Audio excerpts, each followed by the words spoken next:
गांव का एक छोटा सा घर। अर्जुन और राजू की माँ सुधा परेशान होकर चौके में बैठी है। अर्जुन घर लौटता है। उसके कपड़े गंदे और थकान से चेहरा बुझा हुआ है।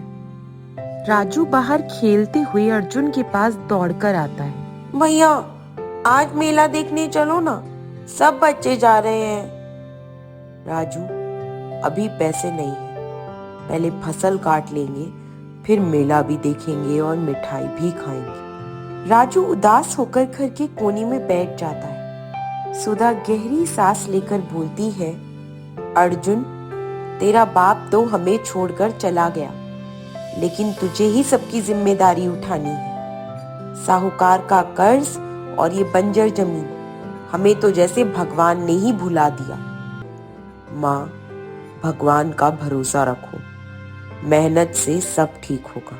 अर्जुन अपने छोटे भाई और माँ को देखकर खुद को मजबूत दिखाता है, लेकिन अंदर से वो कर्ज और हालात के बोझ तले दबा हुआ है।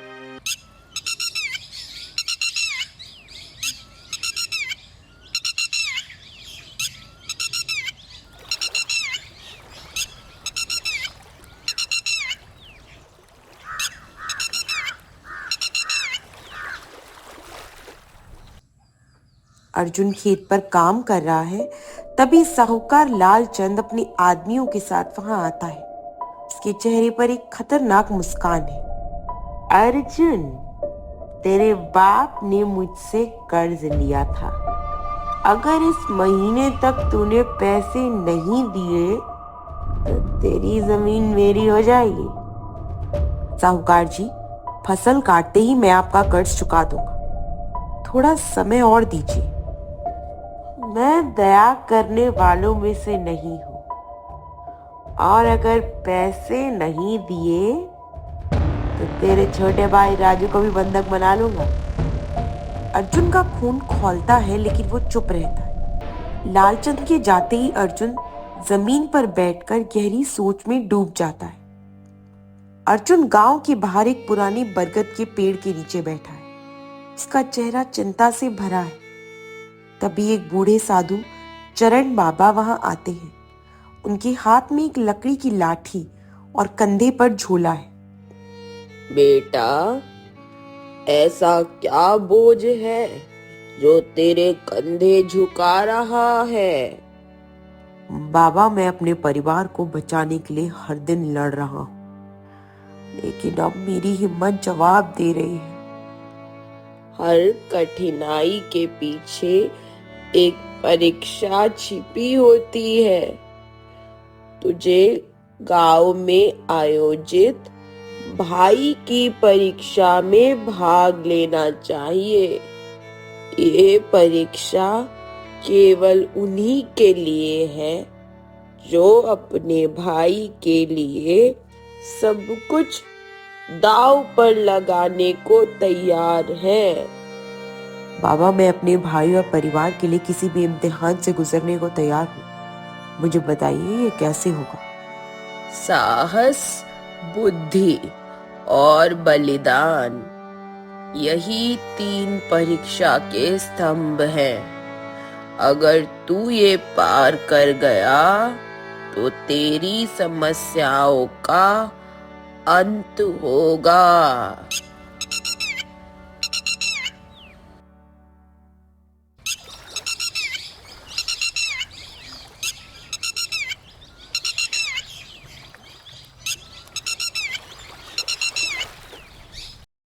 गांव के चौपाल में गोपी काका गांव वालों के सामने परीक्षा की घोषणा करते हैं। अर्जुन सबसे आगे खड़ा है। गांव के लोग फुसफुसा रहे हैं। इस परीक्षा में हर वो व्यक्ति भाग ले सकता है जो अपने परिवार या भाई के लिए कुछ भी कर सकता है। विजेता को इनाम के रूप में धन और सम्मान मिलेगा। अर्जुन, क्या तू तैयार है? मैं तैयार हूँ। अर्जुन को जंगल के भीतर से एक खूंखार सांड को पकड़कर वापस लाना होता है। जंगल घना और रहस्यमयी। अर्जुन रास्ता खोजते हुए आगे बढ़ता है। वहां उसे दुर्गा नाम की एक लड़की मिलती, जो जंगल में अकेली रहती। ये सांड बड़ा खतरनाक है। कई लोग इसे पकड़ने की कोशिश में अपनी जान गंवा चुके हैं। अगर मुझे अपने भाई को बचाना है तो इसे पकड़ना ही होगा।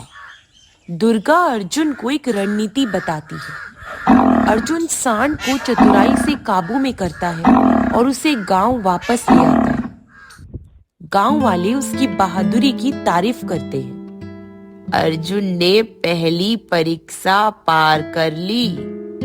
उसने साहस और धैर्य का परिचय दिया। दूसरी परीक्षा में अर्जुन की आंखों पर पट्टी बांध दी जाती है। उसे अपने छोटे भाई राजू को ढूंढना होता है, जिसे गांव में बच्चों के बीच छिपा दिया गया। भैया, मैं यहाँ हूँ।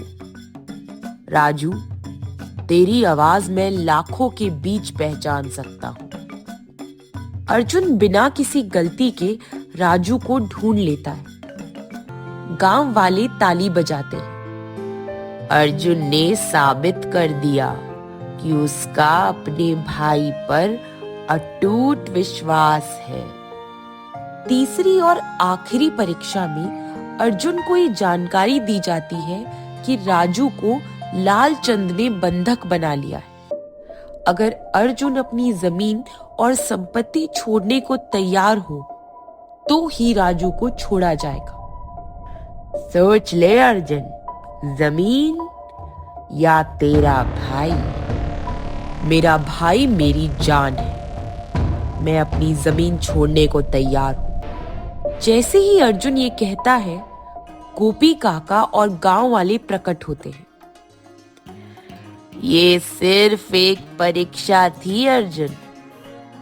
तूने साबित कर दिया कि भाईचारे और परिवार के लिए तू अपना सब कुछ त्याग सकता है। अर्जुन को परीक्षा का विजेता घोषित किया जाता है। उसे इनाम के रूप में धनराशि मिलती है, जिससे वो साहूकार का कर्ज चुका देता है।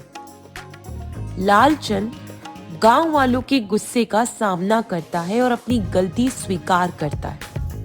भैया, तुम दुनिया के सबसे अच्छे भाई हो। भगवान ने मुझे ऐसा बेटा दिया जिस पर मुझे गर्व है। सच्चा भाई वही है जो हर कठिन परीक्षा में अपने परिवार और रिश्तों के लिए अडिग खड़ा रहे।